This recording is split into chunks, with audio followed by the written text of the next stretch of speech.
Guys কার কার pasta favourite আমারে comment করে জানাবেন। সো হ্যালো এভরিওয়ান, আসসালামু আলাইকুম। আনেরা সবাই কেমন আছেন? আলহামদুলিল্লাহ আমি বহুত ভালো আছি।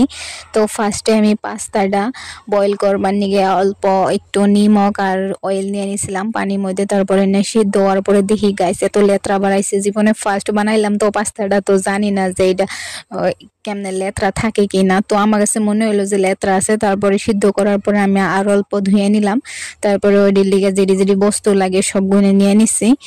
গাইস কি কমো এটা বানাইবে যে হেরে তো হাসি উঠছে, কারণ আমি কিছু আইডিয়া পাইতেছিলাম না যে কি বানামো, কি বানাইতাছি। তারপরে এনে দেখেন এত সুন্দর করে সফট করে হেরে বিলাহি দিয়ে একদম গলায় নিছি।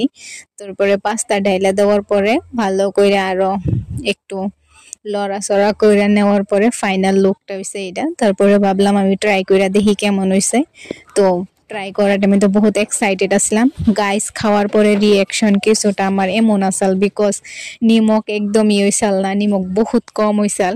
তো তার নিগা আর কি কমো, মোটামুটি ভালো হয়েছে, আপনারা ট্রাই করবেন।